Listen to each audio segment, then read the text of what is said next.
Good afternoon to you. 406 now, News Talk 105.9 WMAL, where we're making sense of the news. Coming up this very hour, we'll be joined by EJ Antoni. We'll talk about the state of our economy. The White House claiming new economic data shows everything's great. Of course, it doesn't actually show that at all. EJ's got the details. And then Gordon Chang will be with us at 5 o'clock. We'll talk about China's role in the chaos in the Middle East, that terror attack on Israel, and what comes next. And you can talk to us at 888-630-9625, 888-630-WMAL. We've got some brand new information over the last 24 hours involving the Biden crime family.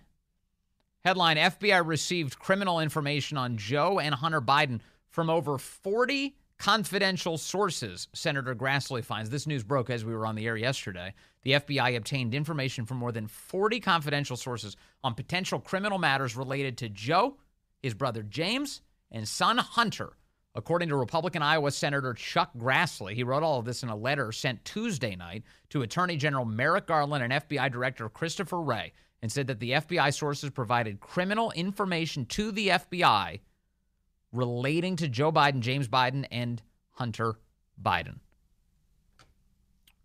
But in addition, an FBI task force shut down reporting and information from these confidential human sources, causing investigative activity to come to a halt, Grassley found. For more on this, I want to bring in a man who's been following this entire saga very closely, in fact, digging up a lot of it. Tom Fitton is the president of Judicial Watch and also the author of A Republic Under Assault. Tom, good to have you with us, sir.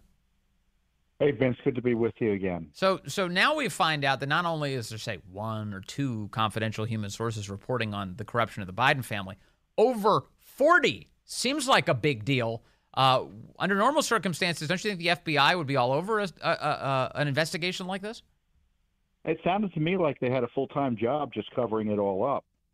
There was a lot of work to be done. You had multiple U.S. attorneys' offices, the field office here at the FBI, the Delaware U.S. Attorney's Office, others squelching this investigation. I guess you may recall, then Attorney General Barr asked the U.S. Attorney up in Pittsburgh to begin looking at some of this, and he wanted to delve into it, but couldn't get anywhere. Every time he did something, it was thwarted. He constantly had to get his requests renewed. They weren't doing the sorts of aggressive investigations that we're used to seeing when the target is Trump. Yes. I mean, just compare and contrast the investigations of Trump and the Biden gang. You know, with Trump, they gin up this document dispute and criminalize his dispute of the elections and get him indicted twice within 4 or 5 months, right? With Hunter Biden and Joe Biden, they have significant evidence of criminal activity of a transnational nature, including Ukraine and China. And what does that do? It results in 5 years of non-investigations and a sweetheart plea deal that was thrown out, and then they were forced to file this podunk gun charge against him. And in the meantime, you have evidence not only from Grassley, you have it coming out of Just the News and the House side of the investigation. Yeah. That they had evidence from Bobulinski that there was a $5 million wire for the benefit of the Biden family from the Chinese government in exchange for special favors from then Vice President Biden. I mean, to me, it shows you that this impeachment inquiry, it needs to be expanded and accelerated and intensified. Yeah, no question. One of the things, and I'll get into some of the more of the revelations here that we're just getting in, again, the last 24 hours.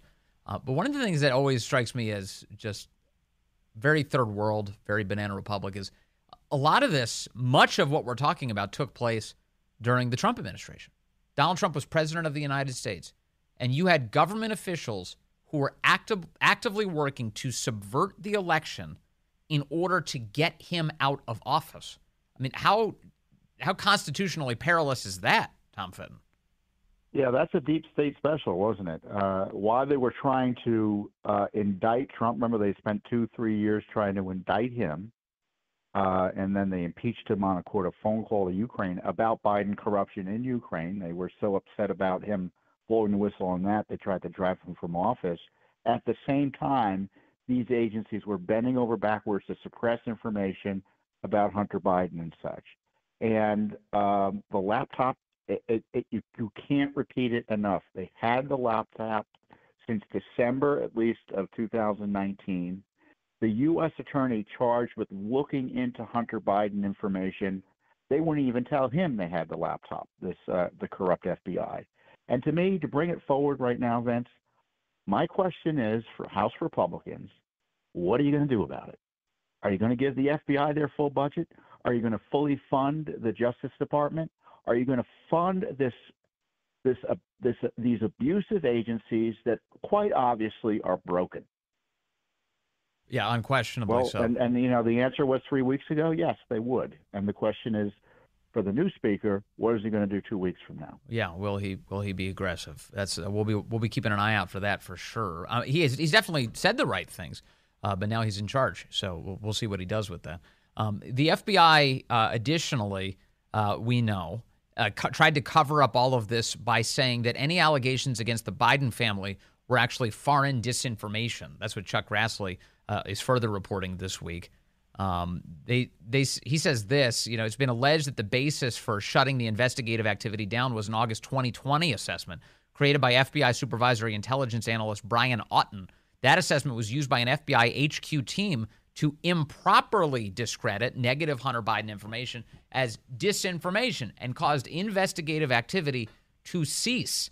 And so they have this mountain of allegations against the Biden family. And you had officials in the government who were trying to keep it out of the prying eyes of good civil servants and saying, don't you look at this. This is all just Russian disinformation.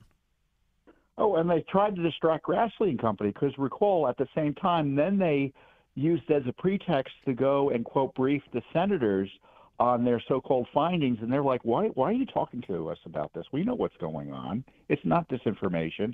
And what happened was Schiff and company then leaked that briefing to suggest that Johnson and Grassley had been hoodwinked by Russians. Right, yeah, the briefing. This is really dastardly behavior. Right, the FBI goes and they brief Grassley and Johnson, to your point, and says, hey, this is all just Russian disinformation. I don't even know why you're on this track. Just so that they could leak that to the press. Well, these idiots, Grassley and Johnson, they're just chasing Russian disinformation for no reason whatsoever. It was all a big scam. It was, but it leads to the question of what's happening now. I mean, there's serious evidence that 1053, the IRS form that has been bolstered repeatedly in these investigations, suggests that the head of Burisma was involved in a $10 million bribery scheme for Hunter and Joe Biden to protect them. It turns out in this letter there was an active criminal investigation into the head of Burisma by the FBI. I don't recall that being the case here in the United States, knowing about that. Certainly that would have been interesting to know during the election, don't you think? Yeah, 100%. 100%. And we had throughout throughout Trump's time in office and even prior to that, we were getting all sorts of leaks about the way that the government was closing in on him. So there are a few conclusions here. The U.S. attorney is compromised in Delaware. He's the special counsel looking at Hunter Biden. Joe Biden needs his own special counsel, and they can't move fast enough on impeachment. The evidence is overwhelming. The the House impeachment inquiry needs to get its act together. It was delayed for large measure for 3 weeks by those who really hate any impeachment inquiry or any criminal or any serious investigations, the establishment Republican types. But Speaker Johnson needs to throw all necessary resources at this to get a resolution, because we just don't want hearings world without end, right? No. We want accountability and a conclusion to what's happening here in terms of, is he going to be impeached or not? Is the president a crook or not? And that means pressuring the Justice Department to at least get a serious criminal investigation going. Maybe it means having someone outside the Justice Department do it. Who knows? Sure. And I hear the frustration in your voice. I share it. There's lots of our audience, of course, frustrated too, because you and I, in a sense, although it's a little bit different the way we do it, we're in the information business. You're in the information digging business. I'm in the information sharing business. But the point is, we've been talking about this, and the evidence is stacked up a mile high to the point that you're saying, okay, hey, action guys, the guys who can do something about this, where are you? And so as you look at this new speaker, Mike Johnson, you obviously would like to see him live up to his obligations here. Do you have any hope that he will? Are you optimistic at all, Tom Fitton? Well, I'm always optimistic. That's why I'm always upset at the same time, because my optimism is always dashed. There are a lot of forces against doing anything aggressive here, and my view is the approach should be, we've proved the case, right? We can do some investigations and put a fine point on it. But on the other hand, we're in the process. We're past the prosecution phase. We're in the penalty phase. Okay, let's just get to it. Right. How many more checks do we need? Having an impeachment vote in June of next year, I think people are going to discount as pure politics. So they need to move quickly and get it done. But it's just the beginning, because if they're going to fully fund the Justice Department and the FBI after what we're seeing here, who's kidding who? Right.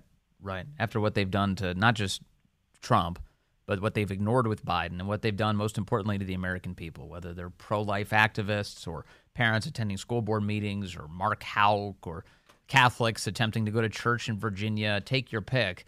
You've got a deeply abusive Justice Department that desperately needs to be put in its place, and we're just begging for someone to do that. We've got the Biden Justice Department right now in federal court. They just filed the brief yesterday asking Judge Chutkan through Jack Smith to put President Trump in jail if he criticizes the Biden Justice Department. So let's just figure out whether or not we support that or not, and then act appropriately, my fellow Americans running the House. Yes. Well, Mike Johnson's a constitutional lawyer. Now's his time to shine, because what you just described is completely unconstitutional. All right. Thank you very much. Tom Fitton with Judicial Watch. Thank you, as always, for your fierce work on behalf of our country. Thank you, sir. Well, coming up here in a few minutes, we're going to have E.J. Antoni join us from the Heritage Foundation. He's an economist, the in-house economist of the Vince Coglianese Show. And when we talk to him, we're going to assess this latest economic data just out today. Here's how CNN reports it, and then we'll get to what's actually happening. The U.S. economy expanded at a remarkably strong pace in the third quarter, says CNN, despite interest rates at their highest levels in 22 years. Gross domestic product, a measure of all goods and services produced in the economy, grew at an annualized 4.9% rate in the third quarter, the Commerce Department reporting Thursday. GDP is adjusted for inflation and seasonal swings. That's well above the second quarter's 2.1% pace and faster than economists' expectations of 4.3%. They say robust consumer spending fueled growth in the third quarter, a sign of the economy's surprising resilience in the face of tougher borrowing costs and persistently high inflation. Spending grew from July through September by an annualized rate of 4%, its strongest pace since the fourth quarter of 2021. Americans splurged both on goods and on services. So there you go. So CNN is saying, hey, this is really great. Look at this stuff. The economy is just doing fantastic. Here is Lael Brainerd today, a Biden economic advisor, making the White House's assessment. U.S. growth has been much stronger than the naysayers believed. Unemployment has remained below 4% this entire time, but inflation has actually fallen in line with that forecast. In fact, today we learned that GDP grew by 4.9% in the third quarter, even as core PCE inflation on a quarterly basis fell to 2.4%, its lowest level in nearly 3 years. Yeah. Again, look, everyone's painting a rosy picture here, but I hate to be the bearer of bad news. The economy is in dire straits, and it continues to be. People are meaningfully poorer right now than they were when Joe Biden took office. In fact, they are, I believe the number's around 17%. It's in the vicinity of 20% poorer because everything's gone up that much in price and wages have not kept up with that. Again, EJ will join us with the details. Here is Lael Brainerd making further arguing that it's actually so great. And remember, in the background of all of this, you've got $33 trillion in debt. You have Americans who are living paycheck to paycheck, skyrocketing in the 60 to 70% rate. You've got Credit card debt has skyrocketed above $1 trillion for the first time ever. That's a massive amount of credit card debt in the United States. And defaulting on that credit card debt is skyrocketing. People are just not able to actually pay their bills. And yet the White House is all happy talk today, hoping that they can convince you that it's not all that bad. Last week's survey of consumer finances showed that Americans' median net worth is 37% higher than it was before the pandemic, adjusted for inflation. That's the largest gain in the history of the survey. And the wealth gains were strongest for the bottom half of the income distribution. Isn't it amazing to hear the words coming out of these people's mouths as if everything is just so great? A reporter in the room does ask an obvious question. Hey, wait a second. If everything's so great, why are Americans dipping so deep into their savings just to afford their lives? So the president celebrated the GDP report, saying that it's a testament to the resilience of the American consumer. But the report also showed that personal savings dropped by $360 million. Do you have a message to Americans who are dipping into those savings to afford the inflation? Keep your mouths shut. Don't tell anybody about this. Well, again, as I said, what you are seeing is Americans are back in the labor force in record numbers, much higher participation that was anticipated, and higher in part-time jobs. There are fewer full-time jobs now. They're all leaving their full-time jobs. Part-time jobs are exploding. Did you know that double jobs is a huge thing now? It's massive. People are working multiple jobs to afford Bidenomics. Than pre-pandemic. So they're at work, and multiple works. That is showing up also in the wealth number. So if you actually look at American households' median wealth in inflation-adjusted terms, it's actually gone up since before the pandemic. So I think the U.S. consumer, U.S. workers, they are absolutely the reason that we're seeing this resilience in the economy. Yeah, no. And you know what the Fed actually wants? You know what's happening right now? They want people to be unemployed. So it's the resilience of the American worker that is keeping their families fed. That's true. They're working multiple jobs to do that in the face of the Biden economy. The Fed is freaking out that more people aren't out of work. They need people to leave the workforce to bring inflation down, which is why they keep on accelerating that big interest number. If only we can get them out of the workforce. It's a mess. The details ahead on that from E.J. Antoni. He's got them all for us. Good afternoon to you. It is 4:35 here at News Talk 105.9 WMAL, where we're making sense of the news. Coming up top of the hour, Gordon Chang will be with us, expert on China, and we'll ask him about what China's role is in all of this chaos in the Middle East. They're playing a part. Gordon will talk to us about that, and you can join us at 888-630-9625, 888-630-WMAL. Here's the word from the White House today on what they call Bidenomics. U.S. growth has been much stronger than the naysayers believed. Unemployment has remained below 4% this entire time, but inflation has actually fallen. Yeah, that's Lael Brainerd, a Biden economic advisor. Let's talk to one of the naysayers and find out what's really going on here. Dr. E.J. Antoni, a research fellow at the Heritage Foundation and the in-house economist for the Vince Coglianese Show. Hello, E.J. Good to have you back with us.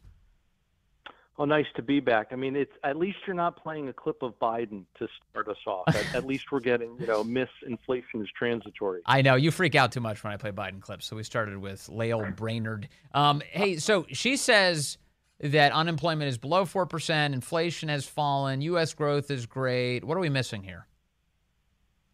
Well, sure, unemployment is below 4% as long as you take out the 5 million people that are missing from the labor force right now so that you don't have an unemployment rate over 6%.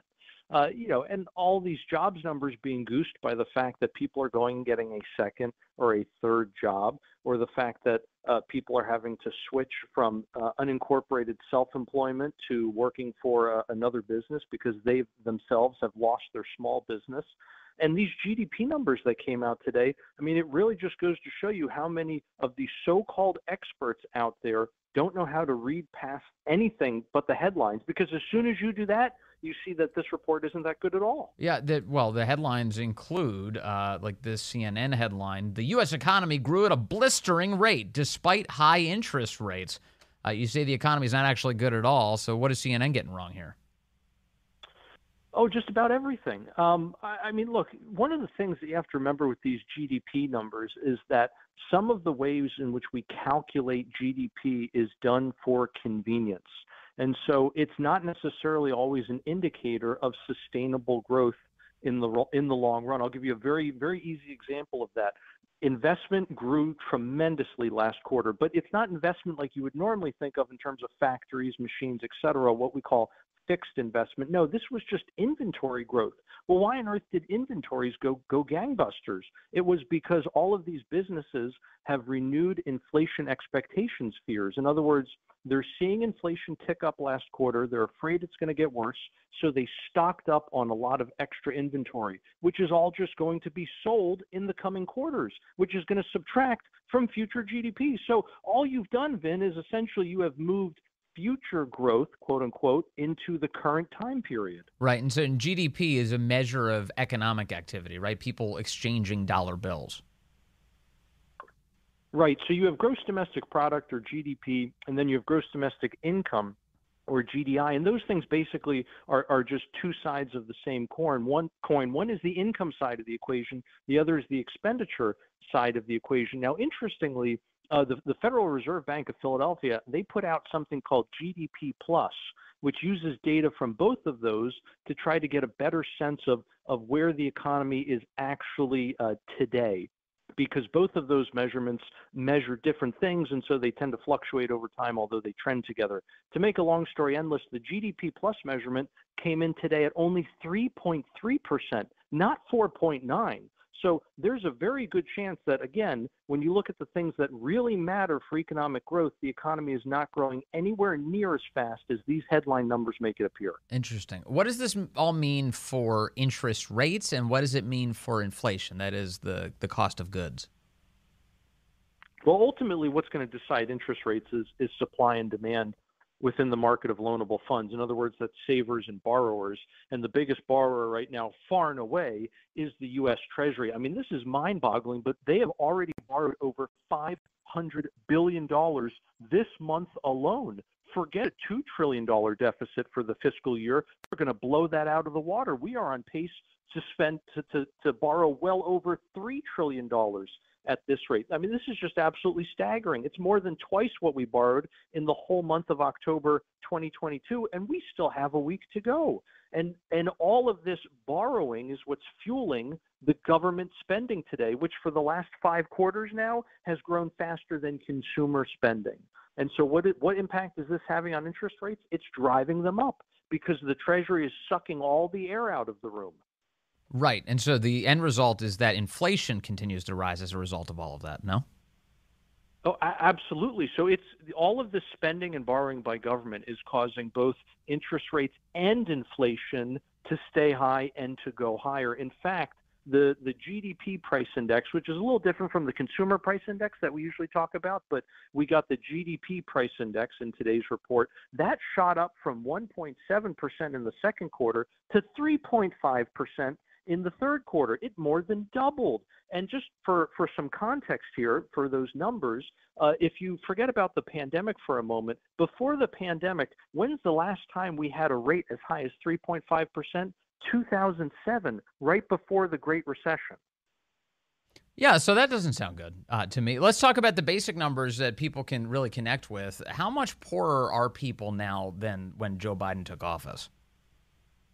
Well, if we want to talk about it in the aggregate, which I'm not sure this is quite getting at your question, so feel free to tell me I'm wrong here, but if you want to look at it in the aggregate, in other words, all consumers, people today, in terms of not just the money they have, but what it can buy, it's down $1.6 trillion from the first quarter of 2021. Now, what does that look like for the typical American family? Well, your earnings, again, although they're larger today nominally, they buy less.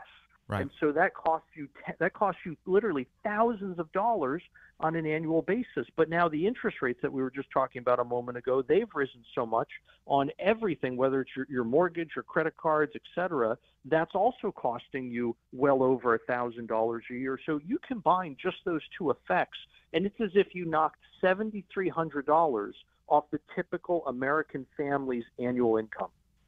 Did you say 7,300? Exactly, 7,300. So what does that look like for a median household? That's more than a month's pay. I mean, think of that. Imagine if you got to the end of November, you're sitting around the Thanksgiving table, and somebody has to make the very sad announcement, guys, we literally don't have any money to spend for the month of December. No wonder we're in $1 trillion of credit card debt right now. Yeah, people can't make ends meet. You're like the Cratchit family. You don't have the money. You can't heat the house. Hey, so what is the level of misery here when it comes to having access to money? I played some audio a moment ago.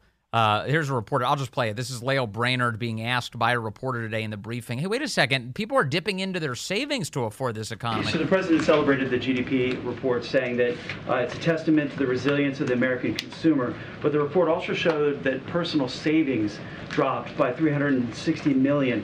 Do you have a message to Americans who are dipping into those savings to afford the inflation? Well, again, as I said, what you are seeing is Americans are back in the labor force in record numbers. Yeah, because they don't have the money to live their lives on the one part-time job they have right now. They need multiple. Or the full-time job they used to have, they're now being forced into multiple part-time gigs. EJ, what is the status here in terms of the availability of savings and how much credit card debt Americans are taking on? Well, the credit card debt portion, unfortunately, that continues to get worse on basically a monthly basis. That's a very sad situation, especially when you look at what exactly people are putting on those credit cards. It's not yachts and caviar, as I keep saying. We're talking necessities here. We're talking food. We're talking utilities, right? So that's very unfortunate, but that's the reality of where we are. That's Bidenomics, as the president likes to say. In terms of savings, the only group that really has any savings left at all from the pandemic era are those in the top 20%. Everyone else has used up their pandemic era savings, and more than half of the country has used up all of the savings they had even before the pandemic. They literally don't have any savings left, except you still have, again, a group of very wealthy individuals with those excess savings. So it makes it look as if the numbers in aggregate, when you look at the whole country at one time, it makes it look as if there is still a chunk of savings there. But it's all with one group of people. That is not by any means equally dispersed. What do you think of this White House tact of like issuing patronizing statement after patronizing statement of, the economy's actually great, the American people are just too dumb to recognize it? What do you make of that? I know you're an economist, not really involved in the political questions, but that seems like a really stupid idea to me. Well, it certainly does. And, I'm a monetary scientist, not a political scientist, so what do I know in this field? But I think that if you are going to be such a complete and utter failure when it comes to economics, then you have to rely on other areas of expertise to try to get by. And that seems to be the tactic that this White House is taking. You mentioned your monetary expertise. Since we're on the subject, I want to ask you, what is going on with the American dollar in terms of its use as the reserve currency around the globe? I know de-dollarization, that's the big phrase everybody uses these days, is a real concern. That is, other governments are deciding that they will not rely on the United States currency as their reserve currency. What's the status of that? Well, can you blame them? I mean, the dollar just lost over 17% of its value in less than 3 years. I wouldn't want to use the dollar either if I was a foreign country. It is no longer a stable reserve. It simply isn't. And then you add on top of that, Vince, the political risk that's now involved. Look at what the Biden administration did after Russia invaded the Ukraine. They turned around and confiscated dollars that were held in reserve by the Russian people, by the Russian central bank. Please note, these were not our dollars. They were owned by foreigners, and yet we confiscated them. And now all these other countries around the world who also have dollars are wondering when the Biden administration is going to do the same thing to them for some other infraction. Maybe it's not invading a neighbor. Maybe it's something like not kowtowing to the Biden administration's green agenda. Maybe it's because they have very strict anti-abortion laws, whatever the case may be. Yeah. These are real instances around the world where countries are afraid that the Biden administration is going to confiscate their dollar reserves as well. Yeah, that's right. Again, because they simply disagree. And this is also a useful reminder that everywhere the federal government sticks its dirty little hands, they wield a tremendous amount of power, don't they? This is why they shouldn't be involved in educating children in the United States or universal pre-K or any of this stuff. It's just big warning sign. E.J. Antoni, research fellow at the Heritage Foundation, in-house economist here for the Vince Coglianese Show. Thank you, sir, as always, for your assessment. Vince, thank you for having me. Great to talk to you today. Unfortunately, though, to kind of, give us the truth on what's going on with these economic numbers, because you do see it all over the press today. They're saying everything's great. The U.S. economy is moving at, CNN says, a blistering rate despite those high interest rates, and it's just not so. I mean, at least, you can measure economic data any way you want. These companies buying all sorts of inventory, whatever, but at its core, is the average American family better off than they were 4 years ago? The answer to that is a resounding no, and it's still heading in the wrong direction. And more Americans are out of full-time jobs. More American small businesses are collapsing. More Americans are now doing part-time gigs. More Americans are now working multiple jobs. More Americans are in credit card debt. More Americans are defaulting on that credit card debt. And you're going to sit here with a straight face and tell me everything's great? It's just offensive, actually. And we need a way out. We need a way out. And it typically involves the government cutting back. That's the answer. Stop doing so much. Stop helping me. It's hurting. It's 4:48 now. Let's go to the phones. We've got Curtis calling in on line 3 from Leesburg. Curtis, good afternoon. You're on the Vince Coglianese Show. Hello, sir. Good afternoon, Mr. Vince. Huge fan. Thank you, sir. I sat down one evening and I started looking at the finances, and I said, I'm very fortunate, very blessed to be making more money than I've ever made before in my entire life. But I can't put anything in savings. It seems I'm still living more and more paycheck to paycheck. And you almost have to play the card game with your bills going, well, I can do this one now. I'm going to have to do this one later. It's like, where the heck does all my money go? So you've never made as much money as you're making now. I'm summarizing what you just said, but your expenses have gone up so dramatically that you're struggling to keep up. Absolutely. It's huge. Going to the grocery store, it's like I can almost hear my wallet scream for my.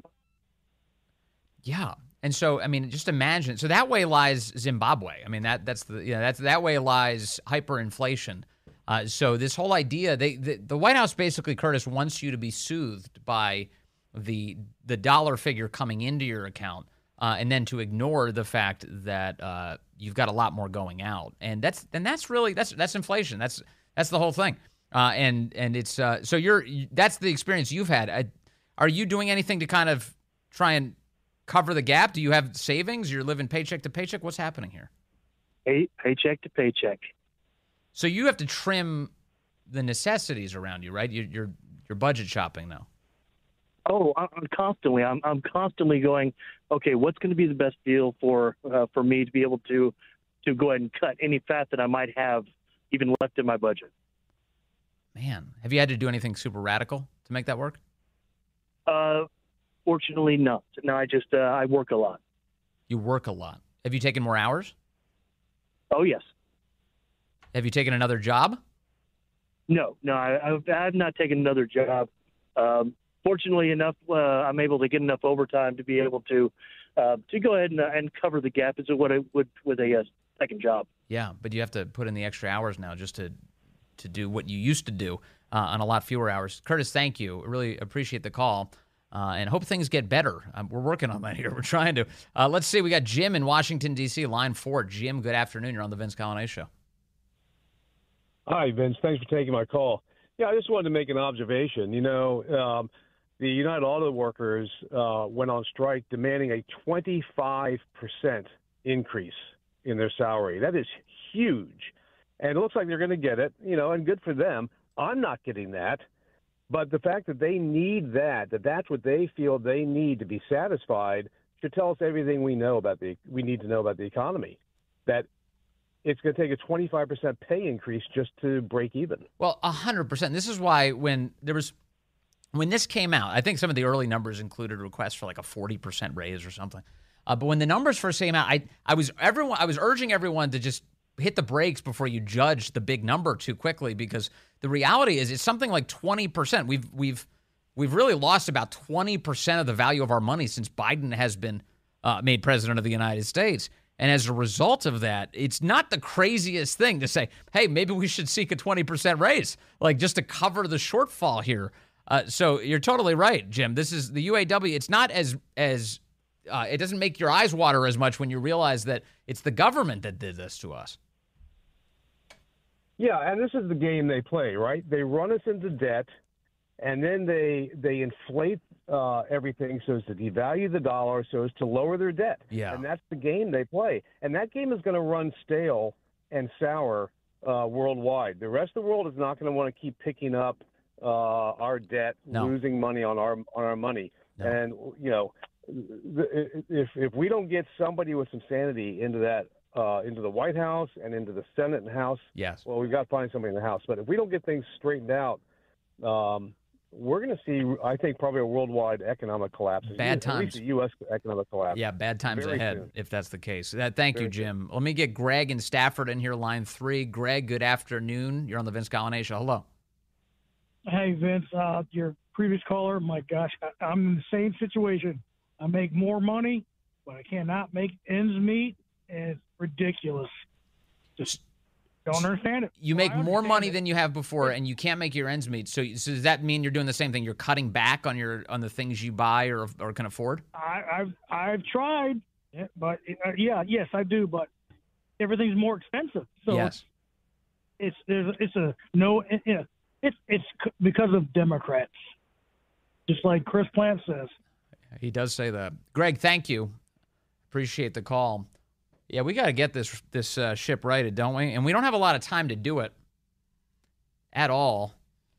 While the media keeps telling you everything's just fine, your bank account's telling a very different story today. Coming up, we're going to be joined by Gordon Chang. He's an expert on China. And boy, talk about a country that really wants to see us collapse. China. Gordon Chang knows all about it and the role they're playing in everything, including what's going on in the Middle East. That's up next.